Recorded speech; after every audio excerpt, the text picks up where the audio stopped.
earlier you said that the quantum dynamics were extremely difficult, non-trivial, or what have you. So walk us through the insight when you were studying machine learning. Why were you even studying machine learning? You mentioned cosmology. I don't know about its connections there for you in your particular use case.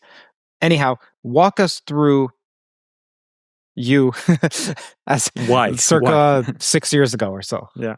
Okay. So 6 years ago, I was on sabbatical leave. So when you're on sabbatical, you can do whatever you want, right? So first, I finished the project that I was interested in at that time, and that had to do with certain dualities of quantum mechanical strongly coupled systems that I thought would be a good candidates also to describing curved spaces and quantum gravity aspects of that. And then I had time, and so I attended many talks by machine learning people who would present nice slides, nice results, and no formulas, no equations. Apart from something, like stochastic gradient descent, or something that kind of looks trivial. But I knew that neural networks, and they would always say, well, it's like a black box. Black box meaning it works, we don't really know why. So I had time, I have a few months, and I said, okay, why not just try to open this black box? Because universe is also a black box. Nobody in the beginning told us that this is the standard model, and somehow we came up with the tools of Lagrangian and Hamiltonian mechanics to actually understand why it works. Maybe not understand why this particular Lagrangian, but understand at least how to model it. So that was my motivation, taking it, and it has nothing to do with quantum mechanics. And so at this point, I see the system with many degrees of freedom. They evolve according to learning and activation dynamics. So I knew that some of the physics will be relevant, but not all of it, and because it would be more complex. But if you see a system with many degrees of freedom, your first reaction, well, maybe you can discuss ensembles, statistical ensembles, and maybe in some limit you can understand how the system behaves in what we call emergent regime. So something like, can we have a thermodynamics of machine learning? So something along this line. I knew it was different because of the learning dynamics, so that I figured out sooner. But can we have a certain thermodynamic description which can be verified? Now, is there a notion of temperature? Is there a notion of entropy? Is there the first, second law of thermodynamics? Would they still hold, or do they have to be modified? So that was kind of, you have a toolbox that you think should be the first you try to model the system, and that the direction I went. Before, as I said, quantum mechanics was not on the horizon. But then I saw that because of the learning dynamics, it is not the system just doesn't go to a boring canonical ensemble distribution and stays there. It has a very interesting behavior, even in equilibrium, because of the presence of those two different dynamics, activation and learning. And so the idea was to set up some kind of variational principle that maybe describes it beyond thermodynamics. So first, thermodynamic. Are there any macroscopic objects like temperature, entropy that would describe it? But maybe we can go beyond it. Since this equilibrium, I call it learning equilibrium, is kind of boiling, and then things fall out of the equilibrium and go back, and it's kind of not. Can you really zoom in and say, well, I don't want to just calculate temperature, pressure, volume, whatever you usually do. Although you have to still define all those things in machine learning system, and can you zoom in and say, I'll pay attention to, let's say, only trainable variables. I will still integrate out and kind of coarse grain over non-trainable, but will pay attention to trainable. Well, the reason for that was that we know that the non-trainable, they flip very fast. You put your input image and get cats and dogs, or cats or dogs on out in your example, right? Zeros or ones. So this activation goes fast, And the learning goes slowly, and then you calculate your loss function and gradually propagate changes back. So I knew there was two scales, and if anything we know in physics is that's what we should do. We should integrate out, remove the irrelevant information and keep only relevant. And so that's what I did. So I integrated out this and say, okay, how does this system behave? And it turned out that behavior of this trainable variables, if you assume, you have to assume certain principle for how entropy changes. So I assume maximum entropy production, extreme stationary entropy production principle. But if you assume that the equations you derive from that are the Mandelung equations. Now, Mandelung equations, again, those who know, but those who don't know, it's close to quantum, but it isn't quantum. So there is still this step of, quantum is a theory where you, what propagates is not the probability, but the square root of probability, and that's the relevant degree of freedom, and that comes with this quantum phase complex numbers, right? So we all know that, and so if you only pay attention to the Mandelung equation as your limit, this isn't quantum yet, but it gives you a hope. So maybe you can actually understand why this complex phase would emerge. What is the physical meaning of the complex phase? Not like exactly quantum mechanics, but maybe as an emergent quantum mechanics. And then I collaborated with Katznelson, and he correctly pointed out that we need the discreteness of the phase for this to work. We don't have to call it a phase, but something has to be discrete. Something you change discretely, and your loss function, let's say, doesn't change, right, much.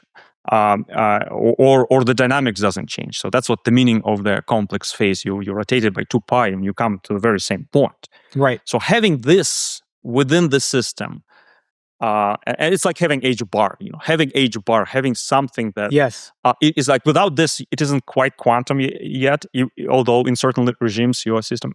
And so it took this little extension to the original derivation of Mandelung equation, like almost classical quantum equations. And that came from very interesting picture suggestion that we made, that actually you can explain it to artists, to anyone, okay? So you have your system, a learning system, and yes, you pay attention to trainable variables, and then yes, they follow almost a Schrodinger equation. But for it to follow a Schrodinger equation, the system has to have access to a bath, to a reservoir of neurons that it can borrow. It's like, external resources. You run your machine learning system, but you say, well, if you need, here is a few more, neurons you can use, you can plug in. If you don't need it, just give it back. And so if you have this access to the system, in physics, we call it grand canonical ensemble. You move from canonical ensemble to the grand canonical. So if you do have that, if you in your algorithm, you provide that option. Whether it is option that you provided by, actually programming it this way, or whether it's an emergent phenomenon, because, there is an emergent phenomenon that certain neurons stop working and start working, stop working and start working. If you do that, then it turns out that you do get a Schrodinger equation. In some limits, again, it's not an exact Schrodinger equation, which means that in certain limit it should be violated. But with that little twist, with this space of neurons that you can kind of hire, like you hire to do some work, and then once you don't need it, you put it back. With that, your dynamics effectively becomes linear, because Schrodinger is linear, and described by Schrodinger equation. And then everything fell into places. And at that point, it was actually more than just a proposal for some abstract theory that in certain limit can describe Mandelung-like equation, which isn't quite, but it is actually, you could see that, well, maybe this quantumness can emerge from completely classical. It was completely classical system, you have to understand. So there's no, it's not the quantum machine learning. It's a classical machine learning, but with this little twist, it acquires this quantum-like behavior. I do want to get to consciousness. Before we get to that, I have a sort of a silly question. So in machine learning nowadays, there's a huge field of interpretability. So people want to peer into the black box. And it makes sense to some degree when it comes to LLMs because there's semantics underneath of what LLMs are trying to capture. So you're trying to understand what are the LLMs doing. But when it comes to the universe more abstractly here in your model, is our universe interpretable? Right. So let me start with machine learning, then move on to physics, and then maybe to more general answer to the question. So in the machine learning, the fact that we need to interpret how machine learning system work, what's happening inside, is essential. And I already said that physicists had dealt with this problem, and our tool was model the dynamics of this system, but then model it as a Hamiltonian system, or as a Lagrangian system. So that was our way to dig into the black box. Now, with LLM-like models, or with any other machine learning systems, you start with designing certain architecture. So architecture can be written also in a certain way that is interpretable, in a sense you will know exactly which blocks do what. And that would be similar to writing not just something that produces results, but something that produces results, and you know why it produces results, because there is a term in the loss function or in the Lagrangian, and if you remove that term, then it would produce different results. Maybe your LLM would not work, your ChatGPT would break. And so, and in this sense, this is a way to model and understand how the interiors work. So maybe this is the term that is responsible for math being right in the large language models. This is a term that is responsible for a good translation between certain languages. This is a term that's responsible, and then you can kind of concentrate on the term and say, okay, well, I don't like my LLM model is not producing, not doing good calculations of tensors, which it isn't. So if you look and try to kind of do tensor calculus, all models I tried, they all at some point start producing garbage results, and so you have to kind of locate it. So there's certain tasks they don't know how to do, and maybe just the term that you have to tune in your loss function in the Lagrangian in the architecture. Now the same thing and this is interpretability. Like, how do we interpret? Why is it certain things work and certain things don't work, or what is it inside of the state of the neural network that is responsible for one thing, another? How to do alignment, right?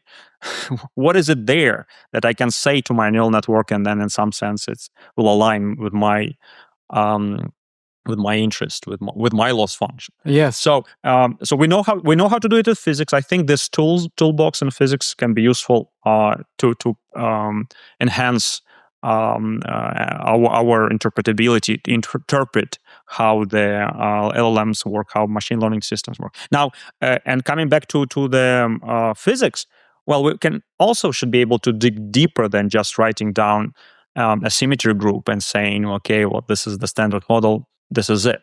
We can start asking question, why is it that the case? What is it? Because in this description, the field theories on everything we observe on macroscopic levels are emergent phenomena. They would come from some microscopic loss function where, just to throw one example, maybe each neuron wants to minimize entropy.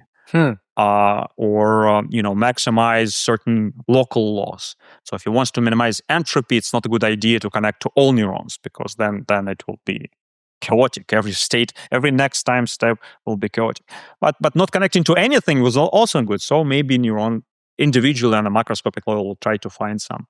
And then there'll be some kind of RG flow where this microscopic loss function would give rise to more macroscopic behavior. And then we would say, okay, well, at this level, it is described as a standard model. But the flow doesn't stop there. And then you go, okay, biology level. And a lot of work that we've done, again, we may touch upon this during discussion of consciousness. But there again, I mean, it doesn't mean that at the biological level, it should be the standard model that governs the correct description. But so you if you can identify how the interiors work, you can kind of RG flow it and understand how things work. Now, and for the more general audience, this is just a way of saying we are describing the universe around us, and depending on the scale on which discuss, the different languages are appropriate, more or less. So on a very microscopic level, the language is maybe neural networks. Now on the bigger level, maybe the right language is field theories. Interesting. Now even bigger, genotype or phenotype, and then even bigger. And so you should not be surprised in this approach that on each level there is just a different language which is correct for describing certain on each scale, on each energy, different configuration, there'll be different languages which are more appropriate. So that's kind of what we are saying here, and it shouldn't stop here. Once we move on to gravity, cosmological scales, yes, we are trying right now to use the language of field theories to describe cosmology, inflation, gravity. But things don't quite work on a cosmological level. There is this dark energy problem, there is dark matter problem, and so maybe once we adjust the language and start describing those scales using different language, different modeling, then you may have a more agreement with the experiments than we have now. The Economist covers math, physics, philosophy, and AI in a manner that shows how different countries perceive developments and how they impact markets. They recently published a piece on China's new neutrino detector. They cover extending life via mitochondrial transplants, creating an entirely new field of medicine. But it's also not just science. They analyze culture, they analyze finance, economics, business, international affairs across every region. I'm particularly liking their new Insider feature. It was just launched this month. It gives me a front row access to The Economist's internal editorial debates, where senior editors argue through the news with world leaders and policymakers in twice weekly long format shows. Basically, an extremely high-quality podcast. Something else you should know about is that if you go to their app, they not only have daily articles, but they also have long-form podcasts with their editors and writers. This is also available online. Whether it's scientific innovation or shifting global politics, The Economist provides comprehensive coverage beyond headlines. As a TOE listener, you get a special discount. Head over to economist.com/TOE to subscribe. That's economist.com/TOE for your discount.